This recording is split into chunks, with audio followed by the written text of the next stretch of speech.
দেখো বন্ধুরা, আর একটা ভিডিও নিয়ে চলে এসেছি। তবে তার আগে একটু তোমাদের একটা কথা বলে দিই। বেশ কয়েকদিন আমি ভিডিও দিতে পারিনি, তোমরা অনেকেই কমেন্ট করেছিলে দাদা ভিডিও কোথায়। তো আজকে তোমাদের কথা মতন আবারও ভিডিও দেওয়া শুরু করছি। তো ভিডিওটা তোমরা দেখো এবং একটু ফলো করে যেও, আর চ্যানেলটাকে একটু সাবস্ক্রাইব করো। তো চলো, আজকে মেনুতে কী আছে এই দেখো। ভাত, কাঁচা লঙ্কা, আর এদিকে রয়েছে এটা হচ্ছে খুব সুন্দর একটা তরকারি, দেখতে পাচ্ছ, উচ্ছে কুমড়ে আলু দিয়ে এটা একটা তরকারি। এই তরকারিটা খুব ভালো, মুখের রুচি আনে। আর এদিকে রয়েছে মাছের ঝাল, চারাপোনা মাছের এই দেখো ঝাল, দেখতে পাচ্ছ বন্ধুরা। ওফ, ঝালটা অসাধারণ দেখতে হয়েছে, কালারটা দেখতে পাচ্ছ। এই হচ্ছে ব্যাপারটা। চলো খাওয়া যাক, আর তোমাদেরকেও শেয়ার করি খেতে খেতে কিছু কথা।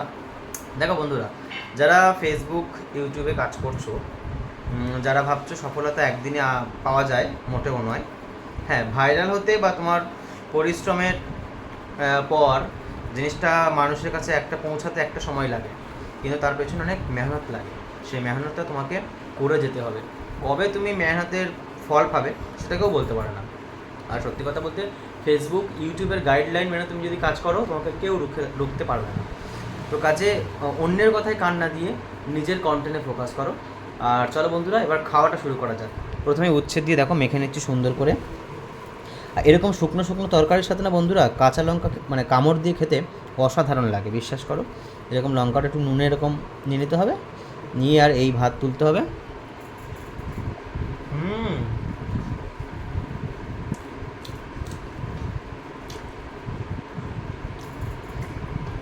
একদম পারফেক্ট, যেটা বলে না সেটাই। এই তরকারিটা সত্যি গরমের সময় না, সত্যি মুখে খুব রুচি ফেলায়। উচ্ছে কুমড়ো আলুর তরকারি।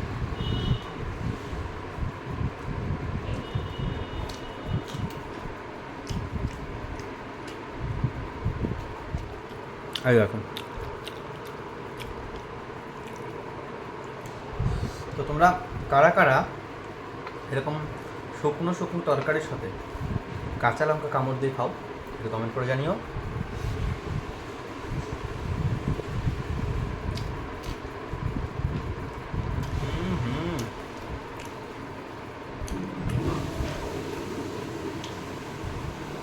কাঁচা লঙ্কাগুলো বেশ ভালো ঝাল আছে। আর এই তরকারিটা এমন হয় না, দেখছো বন্ধুরা, মানে এটা দিয়ে তোমার না অনেকটা ভাত খাওয়াই হয়ে যায়। খুব সুন্দর সুস্বাদু খাবার। নিরামিষ তরকারি হলে কী হবে, এই তরকারিটা খুব সুন্দর স্বাদ।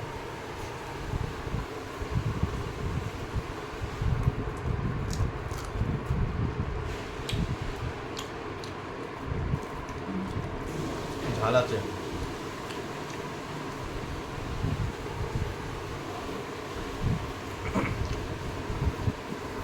তবে আমাদের তরকারি খুব একটা ঝাল হয় না,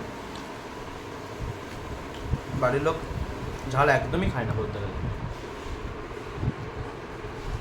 কিন্তু আমার আবার একটু ঝাল ঝাল ভালো লাগে। মিষ্টি আমার অত পছন্দের নয়, দেখতে পাচ্ছ এটা দিয়ে হাফ ভাত খাওয়া হয়ে গেছে।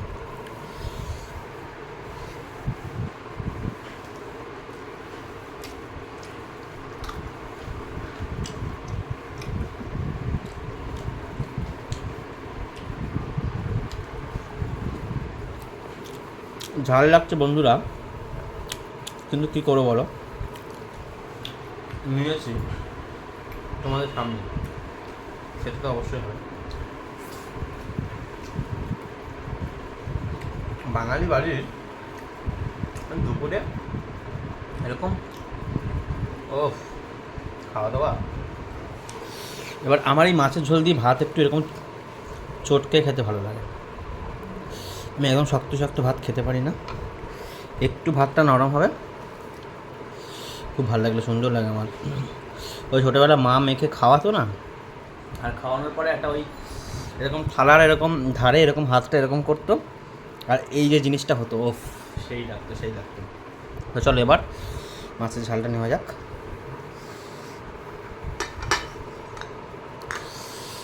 এই হচ্ছে মাছ, দেখি মাছটা আছে, খেয়ে দেখি কেমন। ঝাল লেগে গেছে বন্ধুরা, বিশ্বাস করে ঝাল লেগে গেছে।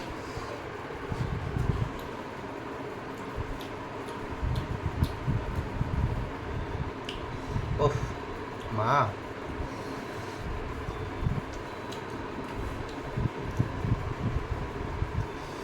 মা যদিও স্কুলে আছে, মায়ের নাম নিচ্ছি।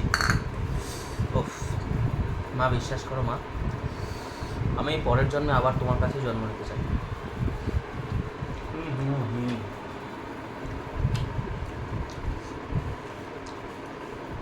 অসাধারণ মা, সেরা সেরা। পৃথিবীর সকল মা, মায়ের রান্না তার সন্তানের কাছে সত্যি অমৃত অমৃত। কারণ মায়ের রান্নার মধ্যে একটা আলাদা অনুভূতি, একটা আলাদা স্পর্শ থাকে, যেটা তুমি নামি দামি রেস্তোরাঁতেও পাবে না। দেখো মাছটা তোমাদেরকে দেখাচ্ছি। মাছটা হলো কাটা, আমার তাতে কোনো অসুবিধা নেই, কারণ আমি মেছো ভাতে বাঙালি, কাঁটা ছাড়িয়ে খাওয়ার আমার অভ্যাস আছে। অনেক এই মাছগুলো হয় কি টেস্ট থাকে না, বিশ্বাস করো, কিন্তু যেরকম মা তরকারি রান্না করেছে আর মাছটাও অসাধারণ টেস্ট, সত্যি ভালো। এই মাছ চেনার হচ্ছে উপায় আছে, তোমরা হয়তো অনেকে জানো, বাজারে গেলে যে চারাপোনা মাছে দেখবে গায়ে, যে কোনো মাছের গায়ে লাল টাইপের একটা আভা থাকে, ওই জিনিসটা যদি মাছের গায়ে থাকে তাহলে ওই মাছগুলো নেবে, অসাধারণ খেতে লাগে মাছগুলো। তো বন্ধুরা চলো আমি এখন খাই, আর ভিডিওটা বেশি বাড়াবো না, এই হচ্ছে ব্যাপার, মাছের কাঁটা ছাড়িয়ে খেতে হবে। দেখা হবে একটা পরবর্তী ব্লগে, ততক্ষণের জন্য চ্যানেলটা সাবস্ক্রাইব করবেন এবং ফেসবুক পেজটিকে ফলো করে যাবেন।